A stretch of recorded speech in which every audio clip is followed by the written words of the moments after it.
Hey there, I'm Dicebag, and this is my solo campaign for Crytures, a monster collecting tabletop RPG I'm working on.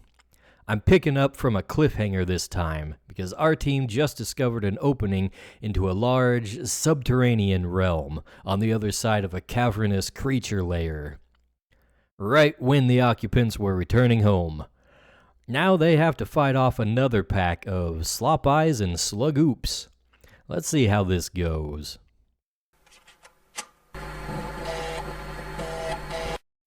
Okay, I think we're ready to go now. So, we got all these guys set up with their initiative, and they've started peeking into this little cavern here, and they've realized that some dudes from the outside have sloshed their way in and are looking around. They probably heard some screeches of their kin ringing through the deep maw. What is this guy doing out here? Get out of here. You're not there. Ringing through the deep maw as they were slain in battle and have come back to check it out. So, we are in tactical time, and we're starting off with Justin. Now, this place is loaded with glowing crystals, so they're not having any sight issues whatsoever, which is another reason to reduce the amount of glowing crystals on the encounter tables and the random generation, so maybe we'll do that. But let's see, Justin's our first one, and Justin, he doesn't exactly have a great line of sight for anything right now. I think he might want to delay his turn. And another thing we're going to be doing here is I've developed a little bit of an AI system for the enemies here. So we're going to run them based on that. And let's see, we got a little script here based on the classes that they have, so we'll be following that when we get to their turns. But for now, Justin.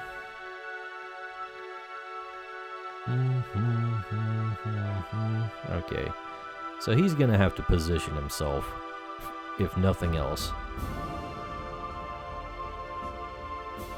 I don't think he has a whole lot he can do besides move with his minor actions, so that's what he's gonna be doing. And he'll just let everybody else handle that. Torkish is probably good where he is, actually. Let's see, 1, 2, 3, 4, 5, 6. He can probably...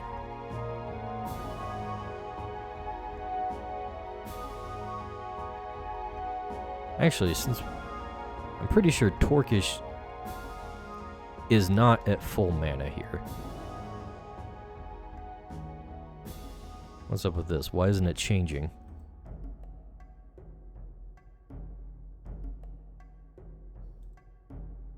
Okay, that's annoying. Alright, well... -1, we can -1. And then we'll -1 one more time, because he is going to use Fire Up to buff himself and become empowered, so he gets a bonus to his attack rolls. He is also, however, going to launch a flare right at the big guy, because he's got a clear line of sight. It's only one space out of range, and you can extend the range by dropping one of your dice. So here's what we're going to do. We're going to blast him with flare and make that roll, and we're going to ignore the last die that rolls. So, Slopeye over here has a evasion of 6, so we're shooting for 6. He's got the +1 from the empowered. And let's see, we got a 4, 8, 7, 1, 9, 8, 4, and 3 that gets dropped for the range. So we hit on the 8, 7, 9, and 8. Alright, that's 4 hits. 4 hits. 3 damage per hit, so -12. Yeah, Torkish sees what's going on and just starts burning the oil and blasts right in the middle of them. And I've been thinking about applying the AI scripts to summoned creatures too, but I feel like that might take a little too much agency from the players, so we'll see how it goes. Cheapy, for example, here would probably just rush in if he was going by a script, but we don't want to do that because he will get clobbered. So he's going to shift over to around the corner and basically just hold off on anything. He'll wait for his turn. Arbo is probably going to want to actually take that point right there. But yeah, we'll do that. And let's see, we'll have to wait for somebody else to come up because he's not going to charge all the way in and just get right in the middle of them. We're going to let them come to us. So here's where we get to use the scripts. We're going to go for the Brawler class because this guy has Brawler as his main class. And it says, if creature is not engaged in melee, move closer to nearest enemy with lowest health. It always prioritizes lowest health by default, by the way. Until engaged. 1, 2, 3, 4. So he's going to just roll right up here and engage with his first action. And then he gets his major action. And it says, if creature is engaged with at least 2 enemies, not that. If creature is engaged with an enemy that isn't stunned, use Body Slam. He does not have Body Slam yet. So we're just going to go down the list until we find one that actually fits what he's able to do. If he's engaged with an enemy at full health is the next one though, and he can do Brute Strike, so he is going to throw a Brute Strike at Arbo over here. Ooh, let's see. What is Arbo's deflection? 6? Alright, so we got a 3, 2, 3, 9, 8, 8, 1, 5, 5, 6. So he scores 4 hits. 4 hits with Brute Strike. And Brute Strike deals 4 damage per hit. And let's see. It costs 2 stamina. So -2 on him. Minus 16 on Arbo. Luckily, Arbo is fairly buff, so he didn't land a whole lot of hits. Now, the next Slopeye. 2, 3. He can't actually reach there. So he's just gonna have to kind of wait his turn, I guess. And then the next one, this guy. 1, 2, 3, 4. Once again, he can't engage fully, so he's gonna have to wait his turn. Kristoff here is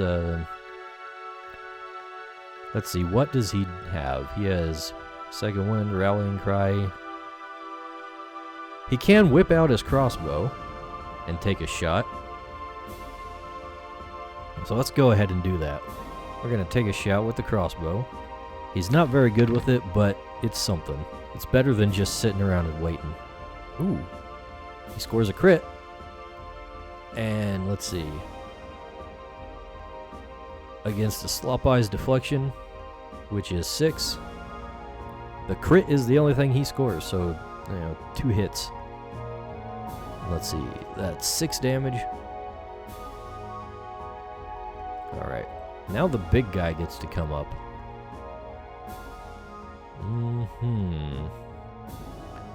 And that's as far as the big guy can go, but the big guy has the Ooze class, which has Reach. Now let's see. Do I have... I should have the Ooze... Yeah, there we go. Let's see. He does not have Ooze Explosion or Glob of Goo. He does have Sticky Slap, so that's what we're going to be doing. Arbo prepared to get Sticky Slapped. Let's see. Against Deflection, that means we're shooting for 6 against Arbo, and we've got a 6, 5, 1, 3, 9, 5, 5, 10, 9. Okay, so the 6, we got 1, 2, 3, 4, 5. 5 hits, and one of those is a crit. And 3 damage per hit, so 15 damage. Arbo's taking a beating already. That sucks. So yeah, let's see. And Arbo is slowed, so we're gonna slap a little thing on him.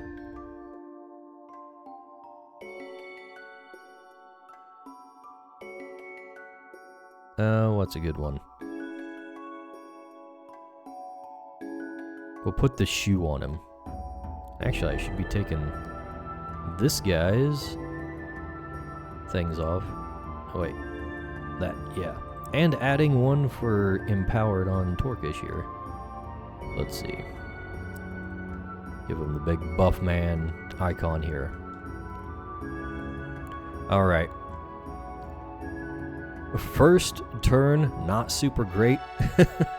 We kind of had to let them come to us so before we could really do much. So, let's see. Next is Erwin, the sorcerer. 3, let's see. He can go in here and get a clear shot at Slopeye with his weapon.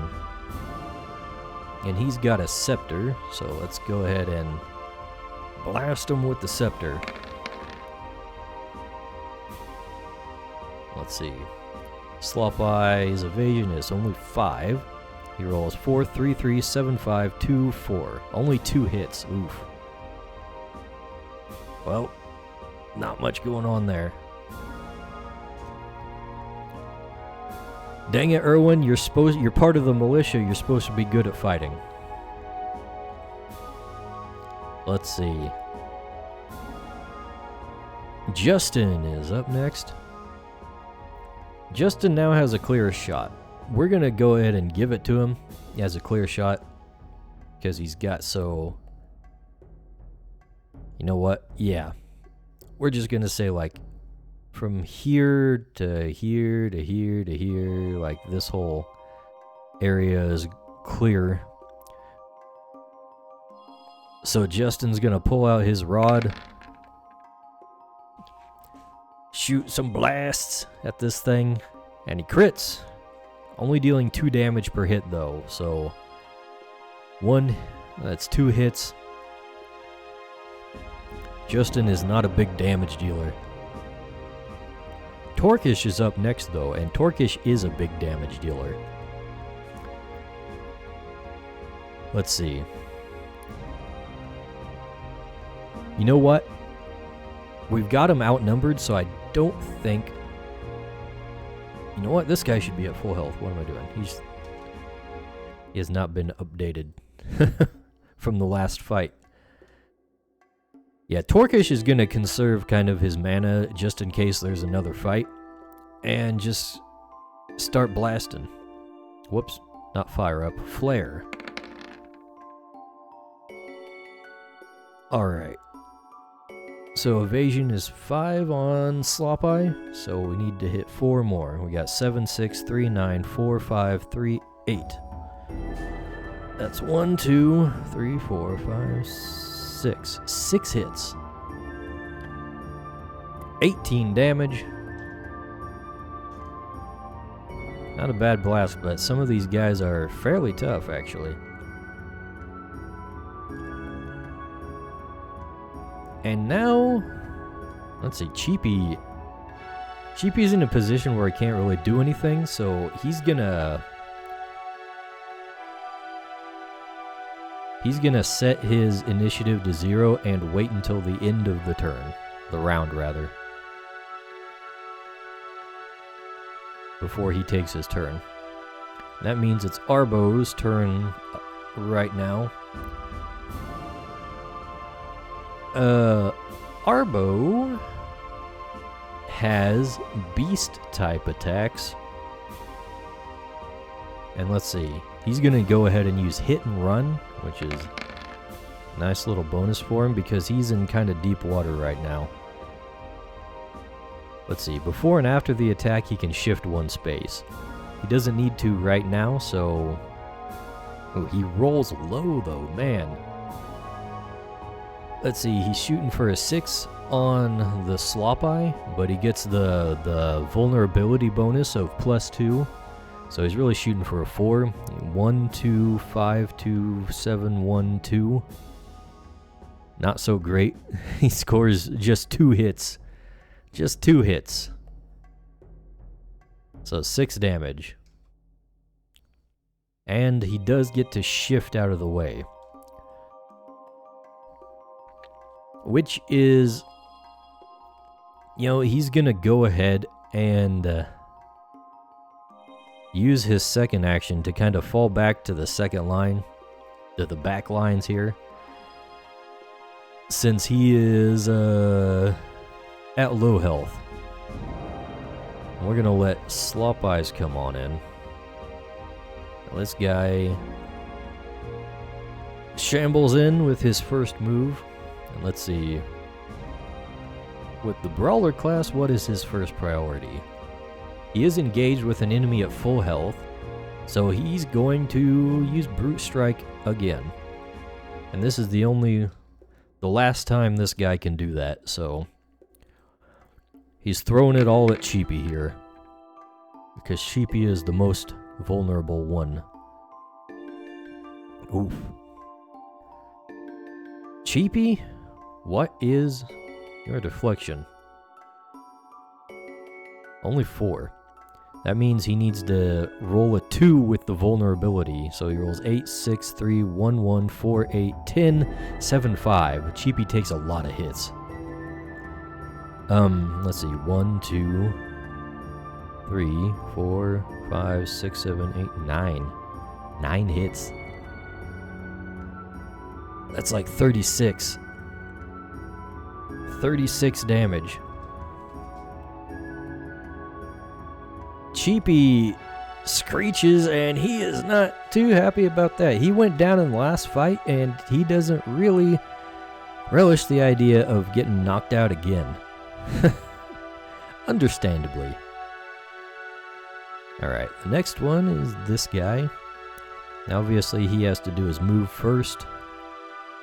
And he can move through allied creature spaces. But as soon as he leaves that, he's engaged.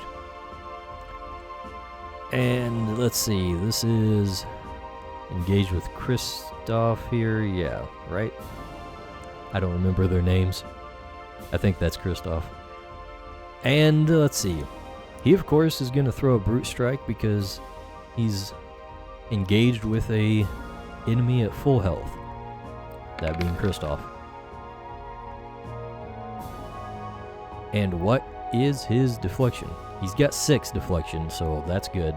He can take some hits. Or deflect some hits, rather. 8, 10, 9, 5, 3, 4, 1, 9, 7, and 8. That's still quite a few hits. 1, 2, 3, 4, 5, 6, 7. 7 hits. Ow. Let's see. That's like 24 damage. Maybe we should stop holding back.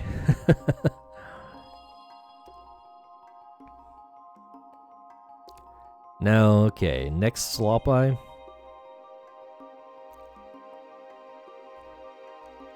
Now, I'm gonna rule right here that he can only move through one ally space at a time, so since this guy is blocked by 2 allies for his path, he's just not gonna be able to do anything. I think that's fair, otherwise these guys would just be able to like slide around the back just by like making a chain. So he's gonna be kind of stuck there, and Kristoff gets to take his turn. So he is gonna prioritize the weakest guy. He's gonna swap out into his great axe and start hacking away at the slime. And let's see. We are shooting for a 6 with deflection. We got 6, 7, 9, 1, 4, 3, 1. Kristoff, what is your melee? Okay. He's got 3. So, no, it's not a critical failure, even though he rolled 2 1s. So he rolls, let's see, 1, 2, 3 hits. 3 hits at 4 damage per hit. That's 12 damage. Nice. That takes that guy down. Okay, he is off the board. Alright, this might not be so bad. But that also means that... Well, let's see. Does he have... What does Rallying Cry do? I forget about that one. Let's see. Kristoff, let's see what your Rallying Cry does. I think it... Target becomes empowered and regains 3 health per level of persuasion you have. So 6 health. Oh, but that's a major action. Huh. Okay, he's already used his major action. Alright. He probably can use Second Wind. Alright. Yeah, we're gonna do Second Wind. And regain 8 health, 2 health per athletics. And spend 1 stamina. And let's see. Plus 8. Alright. So that way he'll last a little bit longer. Now we can move up to the Sluggoop. And of course, what he's gonna do, move up here. And it looks like Cheapy's not gonna make it. I regret to inform you, we probably should have not downed that guy yet and waited until like the next round, just so we didn't have the big guy crawling in. Let's see, we need to see what is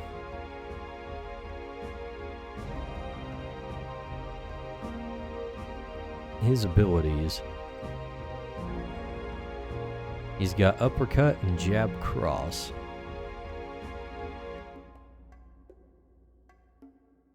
So if he's just engaged with an enemy, he's just going to use jab cross. If it was at over half health, he'd be going with a bigger attack.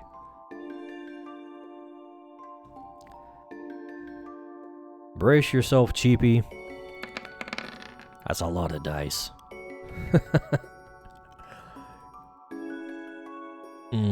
Yeah, Cheapy's down. Cheapy's down. For the roll, we rolled 1, 8, 5, 3, 7, 1, 3, 6, 2, 1, 4. Okay. That's at least a couple hits. Alright. Cheapy off the board. Which is a shame. Because that sucks for them to be down a man. Let's see, whose was Cheapy? I think it was Kristoff's. Yeah, Kristoff's got a Cheapy. Cheapy's going up to 3 enmity. Once you get to 5, you start having problems. And let's see. His turn is done. So we're back over to Erwin. Ooh. Erwin's faced with a decision here.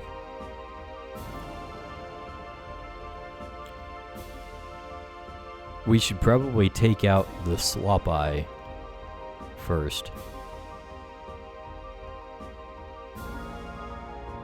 You know what? His scepter's not super strong, is it? So we're gonna have him pull out the orb, the trusty orb. Start blasting with that. I think that deals more damage. Oh yeah. Let's see, Slopeye got 5 evasion. We roll 10, 7, 5, 3, 4, 2, 1. So 1, 2, 3, 4. 4 hits. 12 damage. 3 damage per hit. Actually, yeah, I counted that right. I counted the crit. Alright, now it would be Cheapy's turn, but he is dead. It is, however, Justin's turn. And let's see. We can't really get into any good positions here. There's just not much terrain to work with. So, let's see. He loses nothing by backing away and making space. So we're going to do that just a little bit. He's going to go ahead and take a shot with his rod at the Slopeye. We're going to focus fire here. Ooh! Triple crit! Too bad he doesn't deal much damage. That's, he rolls a 1 and then 3 10s. So that's 6 hits. That's 12 damage. Shame that our lowest damage dealing guy rolled the best. But alas, that's how it how the die rolls. Torkish now is getting worried. Torkish, let's see. We got a couple guys that have taken a good chunk of damage. We lost a creature already. I think Torkish is going to have to blow his last point of mana and fire up one more time.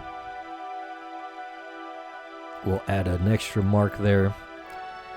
And so he is going to let loose on that Slopeye and hopefully take it down. I don't know if he can actually deal enough damage to do so, but we'll try. And let's see. Shooting for a 5. Actually, he's got +2, so we're shooting for a 3.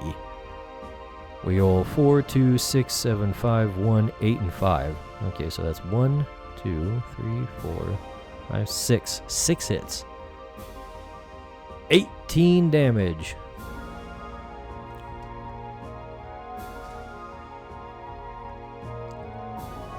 He's still standing, unfortunately. These things are freaking tough.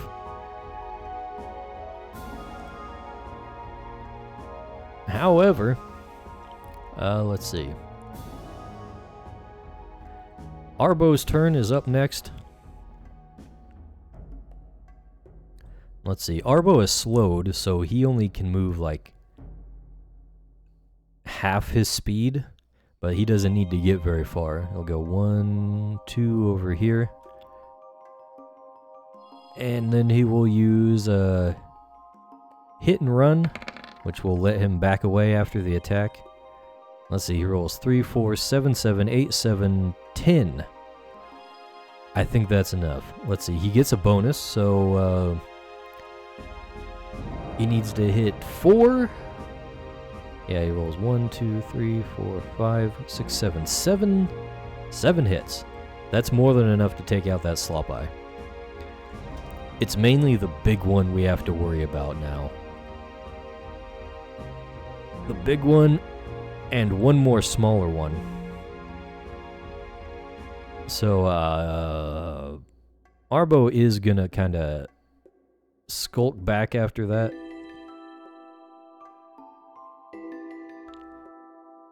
Just so he's not like right up in the fray, we're gonna have to hope and pray that Kristoff here can actually hang on. Let's see, that one's dead. That one's dead. This guy is next. So he gets to slide around. Oops. And he will... Let's see, what does the AI say? I forget, I have to check that. Give it a second. We might have to reload it.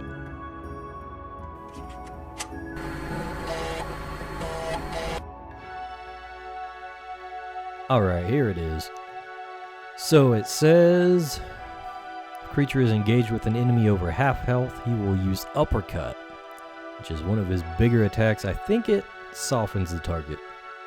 Sets him up for more damage later on. So we're going to roll that against Kristoff here. And that costs 1 stamina. So let's see. Kristoff is working with 6 deflection. We got 5, 6, 3, 2, 8, 6, 3. Okay, so that's 3 hits. 3 hits we count. Hold up. At 3 damage per hit. So 9 damage. Not a whole lot of damage, however, he does become softened on any hit. So let's see. We'll use that icon for that. So he has his defenses reduced by 1 now. It is, however, Kristoff's turn.